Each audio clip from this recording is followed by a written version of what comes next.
स्वागत है आपका एक बार फिर से मेरे चैनल में। ठीक है, तो आज जो मैं बताने वाला हूँ आपको वो बताऊंगा मनोविज्ञान का अर्थ, प्रकृति, क्षेत्र एवं महत्व, यानी कि psychology, meaning, nature, scope and importance क्या है इसके। ठीक है, तो मनोविज्ञान का अर्थ और परिभाषा क्या होती है, यानी कि जीवन के जो प्रत्येक क्षेत्र में मनोविज्ञान का विशेष महत्व है, चाहे वो बौद्धिक हो, चाहे शारीरिक हो, चाहे संवेगात्मक और सामाजिक दृष्टि से भी मानव के द्वारा जितने भी कार्य किए जाते हैं। ठीक है, उन समस्त कार्यों को मनोविज्ञान की शब्दावली में मानव व्यवहार के नाम से जाना जाता है। यानी कि जितनी भी हमारी दिनचर्या में जितने भी हम वर्क करते हैं, तो उन सबको क्या कहते हैं, हम साइकोलॉजी कहते हैं। मानव का यह व्यवहार ही है जो ह्यूमन का नेचर होता है। ठीक है, व्यक्ति के समुचित विकास अथवा समाज की सतत एवं सर्वोत्कृष्ट प्रकृति का प्रमुख आधार होता है। सामाजिक विज्ञानों की श्रृंखला में जो मनोविज्ञान एक ऐसा विषय है जो व्यक्ति में निहित विचारों, भावनाओं, रुचियों, अभिरुचियों आदि के संबंध में जो है समुचित जानकारी प्रदान करके उसके व्यवहार परिवर्तन में सहायक सिद्ध होता है। तो ये थी साइकोलॉजी की थ्योरी जो थी। ठीक है, पूरी मीनिंग क्या है इसकी, साइकोलॉजी। इसी में आपके अलग अलग दार्शनिक थे, मनोवैज्ञानिक थे, जिन्होंने अपनी अलग अलग थ्योरी दी। ठीक है, तो इस विषय को अनेक रूपों में परिभाषित करने का प्रयास किया है, जिसमें पहला है आपका आत्मा का विज्ञान, यानी कि साइंस ऑफ सोल क्या है। ठीक है, तो प्रारंभ में जो है वो मनोविज्ञान को दर्शन की एक शाखा के रूप में स्वीकार किया गया था। ठीक है, स्टार्टिंग में, जिसमें मनोविज्ञान जो है वो एक लैटिन भाषा का शब्द है जिसका अर्थ होता है साइकिलोगस। ठीक है, साइकिलोगस का पर्यायवाची है। साइकी का अर्थ होता है आत्मा और लोगस का अर्थ है अध्ययन करना, स्टडी करना। ठीक है, तो इस प्रकार जो है वो प्रारंभ में मनोविज्ञान को आत्मा के अध्ययन के शास्त्र के रूप में परिभाषित किया जाता है। ठीक है, फिर यूनान के जो प्रसिद्ध दार्शनिक थे प्लेटो और अरस्तु ने भी मनोविज्ञान को आत्मा के विज्ञान के रूप में ही अपनी मान्यता प्रदान की। परंतु जो आत्मा के विज्ञान के रूप में इन्होंने स्वीकार तो कर लिया, लेकिन जो आत्मा का जो स्वरूप था, उसके रंग, रूप और आकार के संबंध में ये कोई संतोषजनक तर्क नहीं दे पाए। ठीक है, इसीलिए ये नियम जो था ये अस्वीकार कर दिया गया। इसी में अब जो नेक्स्ट है आपका वो है मस्तिष्क का विज्ञान, यानी कि साइंस ऑफ माइंड। ठीक है, तो मध्य युग में मनोविज्ञान को पुनः परिभाषित करने का प्रयास किया गया था, जिसमें पोम्पोनोजी आदि दार्शनिकों ने जो है मनोविज्ञान को मस्तिष्क का अध्ययन करने वाला विषय का है। ठीक है, परंतु कोई भी जो विद्वान था वो संतोषजनक तर्क उत्तर नहीं दे पाया कि इसका स्वरूप कैसा है, मस्तिष्क किस प्रकार क्रिया करता है। ठीक है, मस्तिष्क की क्रिया को किस प्रकार मूर्त बनाया जा सकता है, तो ये संतोषजनक तर्क नहीं देने का कारण ये जो नियम जो था ये मस्तिष्क का विज्ञान ये भी फेल हो गया था। ठीक है, नेक्स्ट जो है आपका चेतना का विज्ञान, यानी कि साइंस ऑफ कॉन्शियसनेस, यानी कि इसमें जो दार्शनिक थे विलियम वुड्स, जेम्स सली आदि विद्वानों का नाम इस दृष्टि से उल्लेखनीय है। ठीक है, परंतु ये जो विद्वान थे चेतना शब्द के आशय तथा इसके स्वरूप के संबंध में जो है संतोषप्रद जानकारी प्रदान नहीं कर सकते। ठीक है, इसके अतिरिक्त जो है व्यक्ति का मन सदैव चेतन अवस्था में नहीं रहता है। ठीक है, मन के जो है अर्धचेतन और अवचेतन स्तर का भी व्यक्ति की मानसिक, भावनात्मक एवं शारीरिक क्रियाओं से पूर्व जो है संबंध होता है। ठीक है, तो ये जो चेतना का विज्ञान था, साइंस ऑफ कॉन्शियस, तो ये भी जो है फेल हो गया था। ठीक है, अब जो इसमें जो है आपका चेतन, अर्धचेतन और अवचेतन मन के बारे में आगे आपको जो है फ्राइड के नियम में बताऊंगा। ठीक है, अब आगे आपका व्यवहार का विज्ञान, यानी कि साइंस ऑफ बिहेवियर।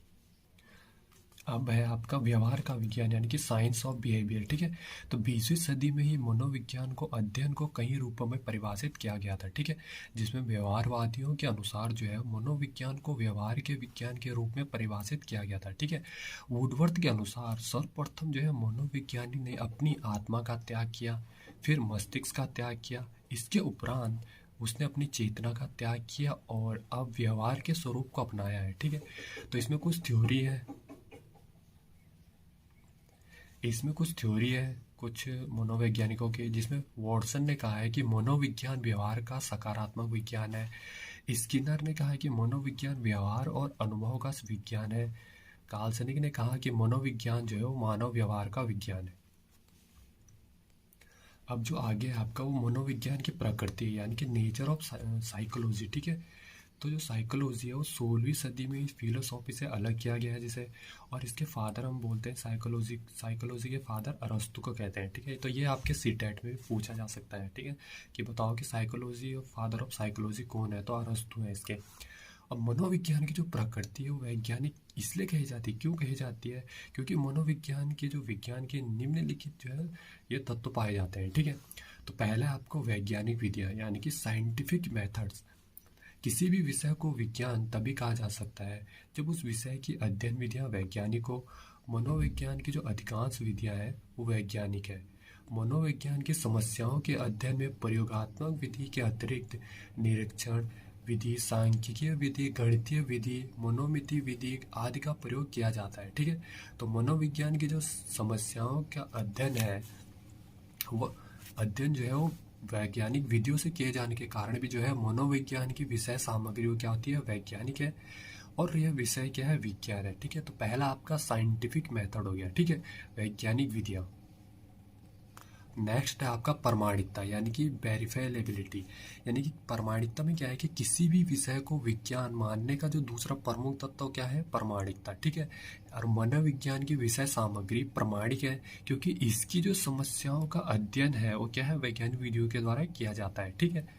इसी में आपका नेक्स्ट आपका वस्तुनिष्ठा यानी कि ऑब्जेक्टिविटी। यानी कि किसी भी विषय को विज्ञान मानने के लिए आवश्यक है कि उसमें जो है वस्तुनिष्ठा हो, जिसका अर्थ होता है कि जब किसी समस्या का जो अध्ययन कई अध्ययनकर्ता कर रहे होते हैं उसमें, ठीक है, तो और उसका निष्कर्ष क्या है, एक ही निकलता है सभी का निष्कर्ष। तो हम जो प्राप्त निष्कर्ष होता है वो उसे हम कहते हैं ऑब्जेक्टिविटी यानी कि वस्तुनिष्ठ, ठीक है।